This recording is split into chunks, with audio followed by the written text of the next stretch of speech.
BBC News now on BBC One with Michelle Hussein. More revelations in the controversy over the release of the Lockerbie bomber. As new pictures emerge of Megrahi in hospital, Jack Straw denies his decisions were influenced by an oil deal with Libya.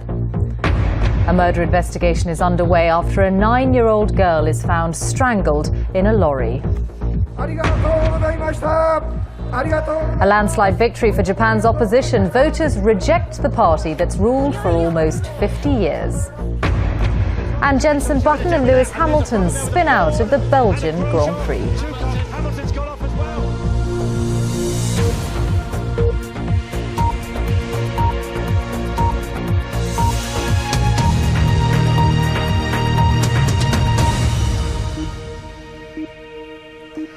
Good evening. Leaked letters from the Justice Secretary Jack Straw have raised new questions about the release of the Lockerbie bomber.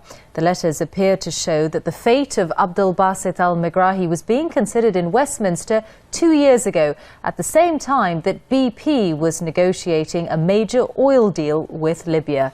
Mr. Straw denies that that deal had any bearing on the bomber's release, as Gary O'Donoghue explains. Please, can I ask? The latest pictures of Megrahi appearing to back up the view that this man's release was on compassionate grounds. Nevertheless, he's asked whether he was freed as part of a commercial deal. So, no, he can't. He's too sick to answer. These are the images the Libyans want you to see. But just a week ago, his appearance was markedly different as he met his leader, Colonel Gaddafi. Whatever the true state of Megrahi's health, questions are still being asked over whether his release had anything to do with Britain's business interests, and specifically oil. Letters written by the Justice Secretary Jack Straw and obtained by the Sunday Times have fuelled suspicion that trade was a factor. Back in May 2007, BP signed a £450 million oil deal with the Libyans. In December, Jack Straw sent a letter to his counterpart in Scotland, indicating that the Libyans had refused to exclude Megrahi from a prisoner transfer agreement as the Scottish government had wanted. The letter said, "The wider negotiations with the Libyans are reaching a critical stage, and in view of the overwhelming interests of the United Kingdom, I have agreed that in this instance the prisoner transfer agreement should be in the standard form and not mention any individual." Just weeks later, after having stalled on the oil deal, the Libyans ratified it. Was there a deal, a covert, a secret deal, ever struck with the Libyans to release Mr. Megrahi in return for oil? No, there was not. And there is no evidence whatsoever because it's untrue. This series of leaks, this government secrecy has become not just damaging to British international relations, but also corrosive of the British public's trust in their ministers. Jack Straw said he would release all the correspondence between London and Edinburgh surrounding Megrahi's case. But Scotland's First Minister, Alex Salmond, has insisted the decision taken was purely on compassionate grounds. I think people are much more likely to respect a decision based on a compassion and humanitarian concern, applying the rules of the Scottish legal system, than they would under any suspicion, let's call it that the prisoner transfer agreement was part of a wider arrangement. Megrahi's triumphal arrival in Tripoli 10 days ago caused London and Edinburgh deep embarrassment, and both governments continue to face difficult questions. And Gary's live at Westminster now. Gary, what's your conclusion about all of this? What do these leaked letters actually prove? Michelle, they don't prove a direct connection between Megrahi's release and a massive £500 million oil deal between Britain and Libya. But what they do show abundantly clearly is that Megrahi's position was absolutely central to these wider discussions going on between Britain and Libya back in 2007. Whether Britain liked it or not, the Libyans had put Megrahi's case on the table as part of that wider discussion. What's also clear is that London took the Libyans' position sufficiently seriously not to press them for this exclusion for Megrahi from the prisoner transfer agreement as the Scottish government had wanted. Now, Jack Straw has said today that this is all academic because Megrahi wasn't released under the prisoner transfer agreement, but on compassionate grounds. And he's going to release letters to try and prove that. The opposition parties say there should now be an inquiry. Gary O'Donoghue, thank you. A murder investigation is underway after the body of a 9-year-old girl was found in a parked lorry near Warmington in Northamptonshire. She'd been strangled. Shortly afterwards, the body of her mother's boyfriend was found in woodland close by. Sangeeta Maiska reports. Collecting evidence at the scene of the crime, this photograph was taken shortly after Northamptonshire police discovered the body of a 9-year-old girl. She was found in the cab of this lorry at an unofficial lay-by off the A605 near Warmington. She'd been strangled. Attempts to resuscitate her failed. In a wooded area nearby, police found the body of a man hanging from a tree. He was the partner of the child's mother. We're not aware of any family arguments. From what we're getting back from the girl's mother, she was quite happy to go along. It was, I believe, a little bit of a treat for her.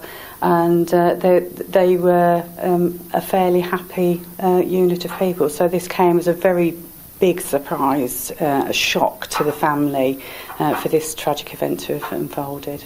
Police were alerted only after the owners of the lorry reported one of their delivery vehicles missing.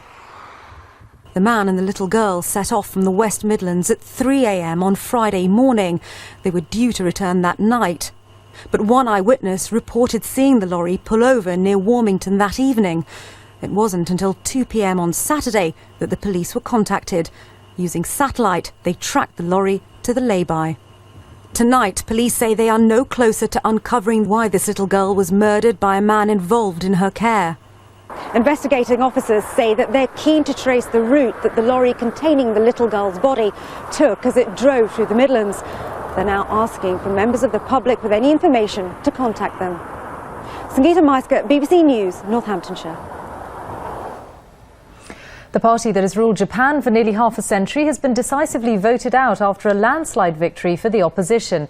It's a huge shift in Japanese politics as the country struggles with record unemployment and its worst recession since the Second World War. Alistair Leithhead sent this report from Tokyo. This is Japan's next Prime Minister. Yukio Hatayama's opposition party won a landslide victory, an outright majority, and the mandate to try his party's inexperienced hand at running the country. This time the nation has voted for regime change for the first time, and they were courageous enough to change the politics. And for this, as a representative of the Democratic Party, I'd like to extend my heartfelt gratitude. In Japan, this is as big as the Tony Blair New Labour victory in the UK or the phenomenon of Barack Obama. The message throughout the campaign was simple. This country needs change. And those listening reflected that emotion. The ruling party's been in power for a long time, he said.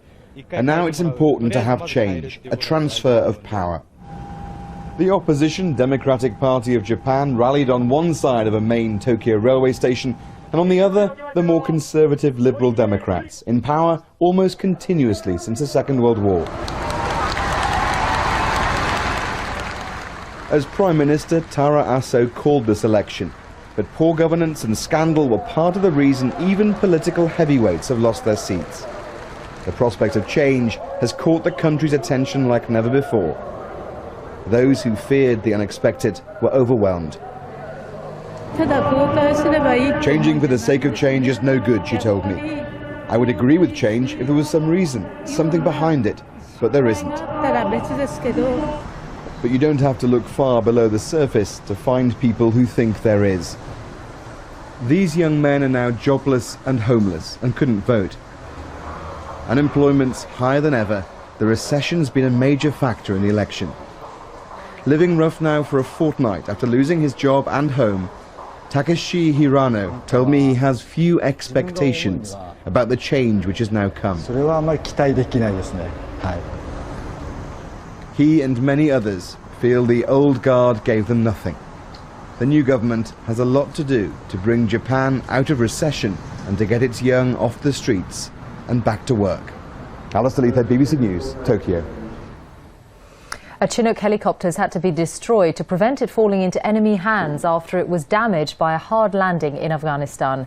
The Ministry of Defence said it happened as 15 soldiers from 2 Rifles battle group were being flown to an area near Sangin. None of the crew or the passengers were hurt. It's the second Chinook to be lost in Afghanistan in the past few weeks. The former Israeli Prime Minister Ehud Olmert has been formally charged with fraud and breach of trust. The allegations date from the time that he was mayor of Jerusalem and include illegally accepting funds from an American backer and double claiming for his expenses. He denies any wrongdoing. Police investigating the kidnap and imprisonment of J.C. Dugard in California have extended their search to the house next door to where she was held for 18 years. Officers are searching for any evidence linking Philip Garrido to the murder of several prostitutes. Rajesh Mirchandani has the latest from Antioch in California. Police are hoping the house on Walnut Avenue will give up its secrets, and they'll do whatever it takes to find them. Digging began behind the property. Officers used chainsaws to remove foliage that hid a secret backyard compound. It's where they say 11-year-old J.C. Dugard was taken and held as a sex slave for 18 years, along with the 2 daughters fathered by her captor, Philip Garrido, a man with past convictions for sexual violence. He and his wife denied 29 charges of kidnap and rape.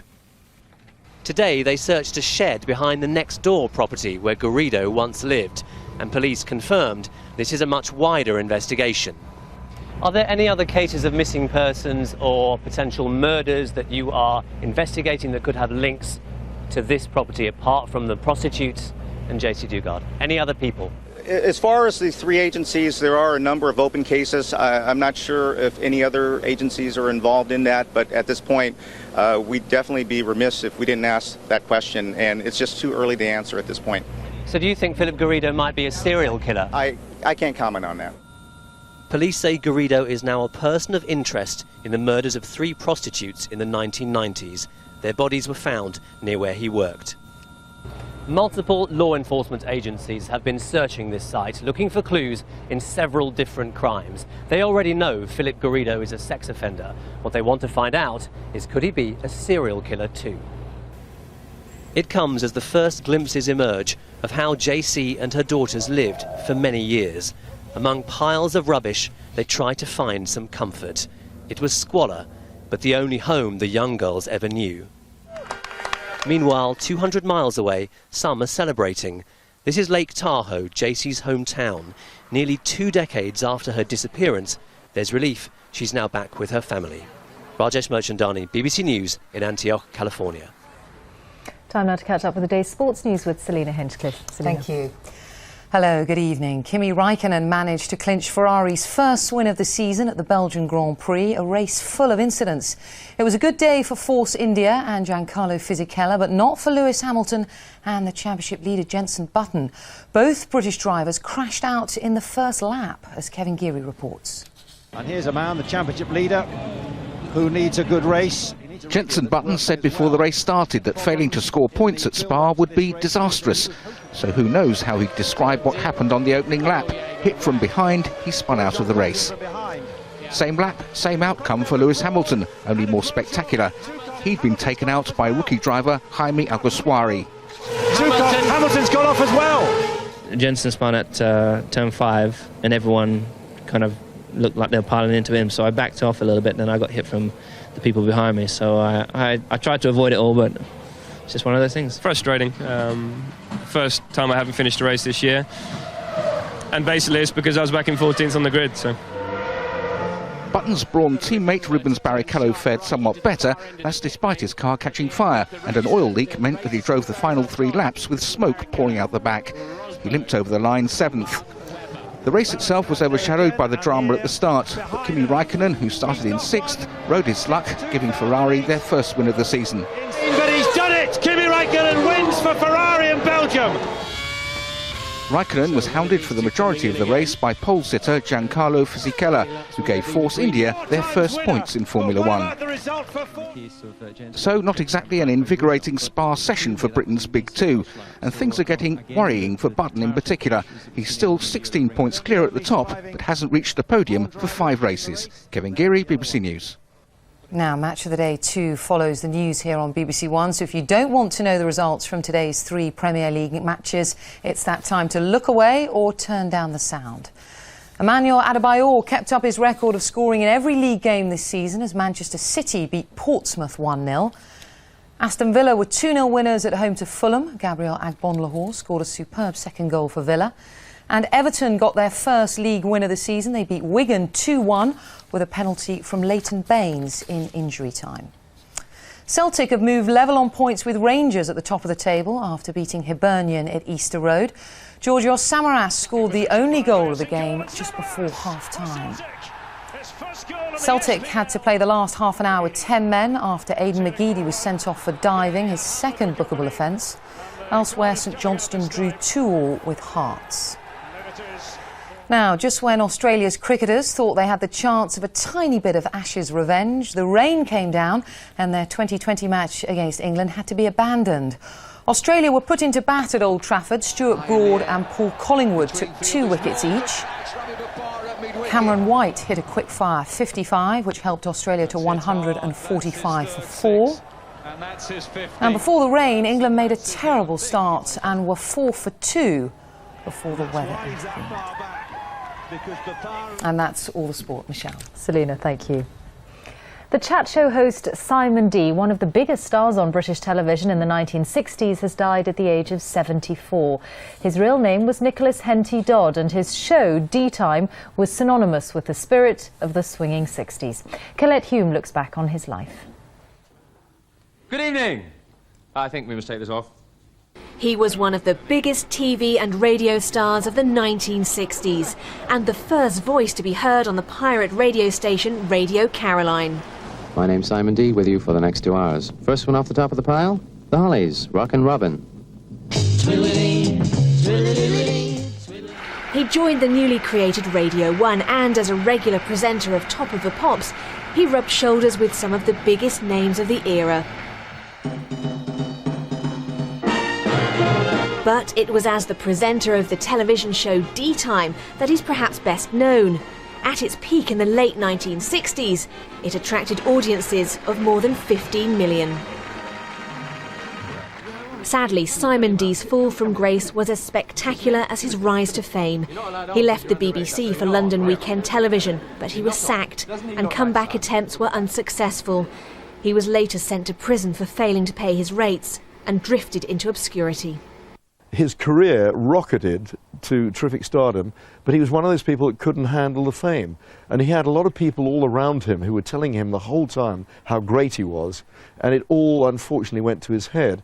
And, you know, a lot of us said what a shame that he couldn't handle it because he was such a brilliant broadcaster. His final years were spent living quietly in Hampshire.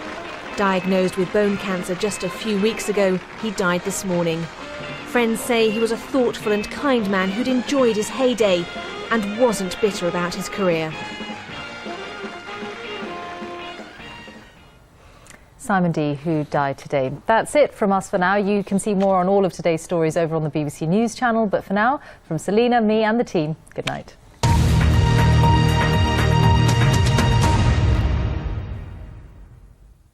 Now, some news that's been developing in the past half hour.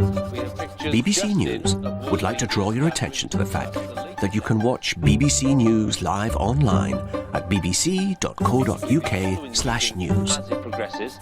So, BBC News, whenever you need to know. Evening. Well, the last bank holiday of the summer is just about upon us. You'd think the weather would try a bit harder, wouldn't you? Well, it's a promising start. These are temperatures at their lowest tonight. 14 in Inverness, 17 in London. Quite a humid night, quite a warm night, because we're trapped in this envelope of warmth. If you follow the ice bars back, they're almost down to tropical waters. But there are fronts in the system. So sadly, I have to put yet another weather warning. It's not immediate, but it's likely that for Cumbria and southwest Scotland, the rain will be persistent and heavy tomorrow. This is how tomorrow actually looks. The greyness of the morning over England does lift and the sun comes out. The rain over Northern Ireland in the morning moves across the Irish Sea, eventually hits the west of Wales and western England, all the time it's over a good part of Scotland. This is where the warmth will show itself, 21 to 26 humid, even hot degrees. If you don't get that and you're under the rain, or even once the rain is finished, we're talking 17s and 18s and without the humidity in Northern Ireland. You may prefer that. Anyway, that's what's likely to happen. Now, the warmth lasts until the evening, could again be the last barbecue of the summer, for England at least. But the warmth is out of the way by Tuesday, and see what's coming in behind. Pretty standard fare, really. The residual warmth of 15 and 16 starts Tuesday in East Anglia and in the London area. Tuesday itself, a day of sunshine and showers. Quite big showers, quite sharp ones, possibly thundery for Wales and Western England. 17 to 22 degrees. That's what we might expect for the first day of September. And the rest of the week, windy and wet. That should sum it up. Highlights of today's Premier League games, including Aston Villa against Fulham. Match of the Day 2 is next on BBC